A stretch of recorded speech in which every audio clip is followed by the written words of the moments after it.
$1,000. $1,000, said the lawyer Tolman in a severe and serious voice. And here is the money. Young Jillian touched the thin package of $50 bills and laughed. It's such an unusual amount, he explained kindly to the lawyer. If it had been 10,000, a man might celebrate with a lot of fireworks. Even $50 would have been less trouble. You heard the reading of your uncle's will after he died, continued the lawyer Tolman. I do not know if you paid much attention to its details. I must remind you of one. You are required to provide us with a report of how you used this $1,000 as soon as you have spent it. I trust that you will obey the wishes of your late uncle. You may depend on it, said the young man respectfully. Jillian went to his club. He searched for a man he called Old Bryson. Old Bryson was a calm, antisocial man, about 40 years old. He was in a corner reading a book. When he saw Jillian coming near, he took a noisy, deep breath, laid down his book, and took off his glasses. I have a funny story to tell you, said Jillian. I wish you would tell it to someone in the billiard room, said Old Bryson. You know how I hate your stories. This is a better one than usual, said Jillian, rolling a cigarette, and I'm glad to tell it to you. It's too sad and funny to go with the rattling of billiard balls. I'd just come from a meeting with my late uncle's lawyers. He leaves me an even $1,000. Now, what can a man possibly do with $1,000? Old Bryson showed very little interest. I thought the late Septimus Jillian was worth something like $500,000. He was, agreed Jillian, happily. And that's where the joke comes in. He has left a lot of his money to an organism. That is, part of it goes to the man who invents a new bacillus, and the rest to establish a hospital for doing away with it again. There are one or two small, unimportant gifts on the side. The butler and the housekeeper get a seal ring and $10 each. His nephew gets $1,000. Were there any others mentioned in your uncle's will? Asked Old Bryson. None, said Jillian. There is a Miss Hayden. My uncle was responsible for her. She lived in his house. She's a quiet thing, musical, the daughter of somebody who was unlucky enough to be his friend. I forgot to say that she was in on the ring and $10 joke, too. I wish I had been. Then I could have had 2 bottles of wine, given the ring to the waiter, and had the whole business off my hands. Now tell me what a man can do with $1,000. Old Bryson rubbed his glasses and smiled. And when Old Bryson smiled, Jillian knew that he intended to be more offensive than ever. There are many good things a man could do with $1,000, said Bryson. You, he said with a gentle laugh. Why, Bobby Jillian, there's only one reasonable thing you could do. You can go and buy Miss Lotta Laurier a diamond necklace with the money, and then take yourself off to Idaho and inflict your presence upon a ranch. I advise a sheep ranch, as I have a particular dislike for sheep. Thanks, said Jillian as he rose from his chair. I knew I could depend on you, old Bryson. You've hit on the very idea. I wanted to spend the money on one thing, because I have to turn in a report for it, and I hate itemizing. Jillian phoned for a cab and said to the driver, the stage entrance of the Columbine Theater. The theater was crowded. Miss Lotta Laurier was preparing for her performance when her assistant spoke the name of Mr. Jillian. Let it in, said Miss Laurier. Now, what is it, Bobby? I'm going on stage in 2 minutes.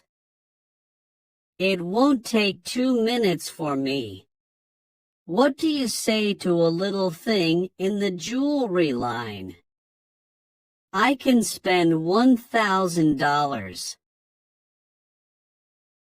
Say, Bobby, said Miss Laurier, did you see that necklace Della Stacy had on the other night? It cost $2,200 at Tiffany's. Miss Laurier was called to the stage for her performance. Jillian slowly walked out to where his cab was waiting. What would you do with $1,000 if you had it? He asked the driver.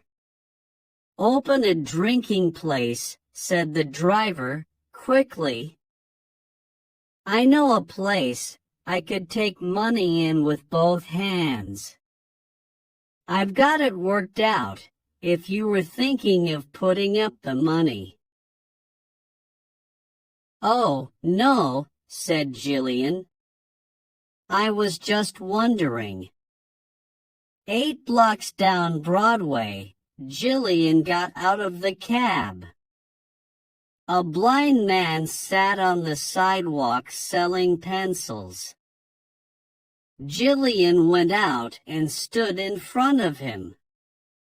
Excuse me, but would you mind telling me what you would do if you had $1,000? Asked Jillian.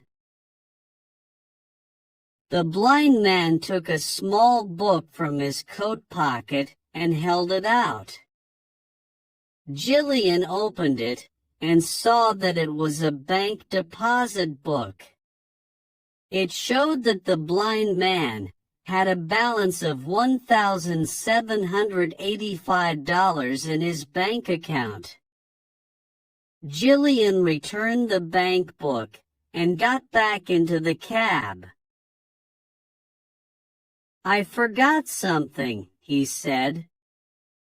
You may drive to the law offices of Tolman and Sharp.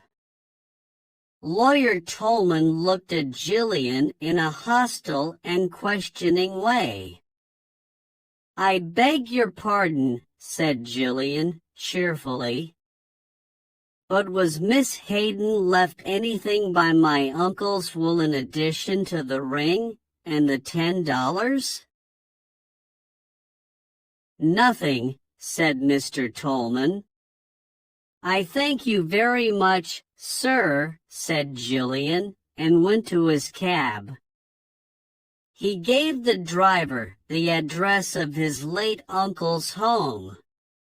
Miss Hayden was writing letters in the library. The small, thin woman wore black clothes, but you would have noticed her eyes. Jillian entered the room as if the world were unimportant. "I have just come from old Tolman's," he explained. "They have been going over the papers down there." Jillian searched his memory for a legal term.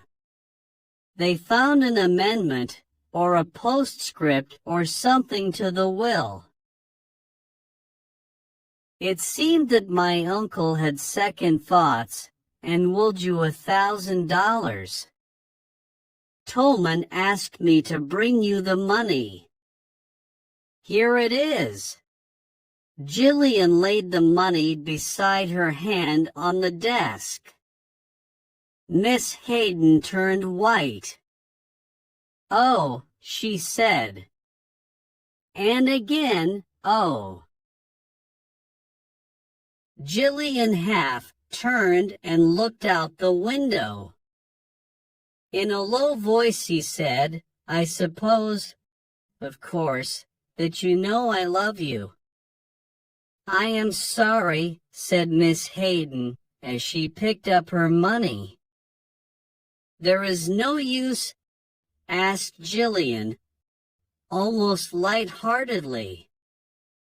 "I am sorry," she said again.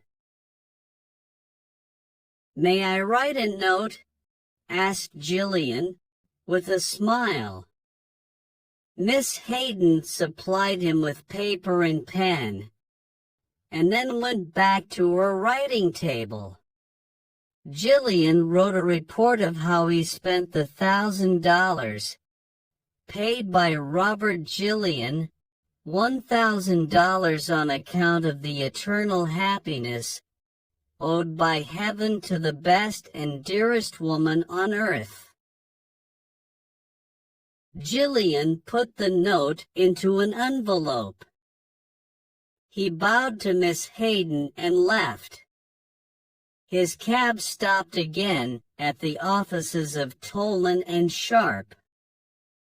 "I have spent the $1,000, he said cheerfully to Tolan.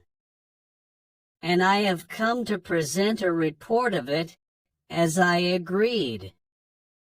He threw a white envelope on the lawyer's table. Without touching the envelope, Mr. Tolman went to a door and called his partner, Sharp. Together they searched for something in a large safe. They brought out a big envelope sealed with wax. As they opened the envelope, they shook their heads together over its contents. Then Tolman became the spokesman. "Mr. Jillian," he said, "there was an addition to your uncle's will. It was given to us privately, with instructions that it not be opened until you had provided us with a full report of your handling of the $1,000 received in the will. As you have satisfied the conditions, my partner and I have read the addition. I will explain to you the spirit of its contents. In the event that your use of the $1,000 shows that you possess any of the qualifications that deserve reward, you stand to gain much more. If your disposal of the money in question has been sensible, wise, or unselfish, it is in our power to give you bonds to the value of $50,000. But if you have used this money in a wasteful, foolish way as you have in the past, The $50,000 is to be paid to Miriam Hayden, ward of the late Mr. Gillian, without delay. Now, Mr. Gillian, Mr. Sharp and I will examine your report of the $1,000. Mr. Tolman reached for the envelope. Gillian was a little quicker in taking it up. He calmly tore the report and its cover into pieces and dropped them into his pocket. "It's all right," he said, smilingly. "There isn't a bit of need to bother you with this. I don't suppose you would understand these itemized bets anyway. I lost the $1,000 on the races. Good day to you, gentlemen." Tolman and Sharp shook their heads mournfully at each other when Gillian left. They heard him whistling happily in the hallway as he waited for the elevator.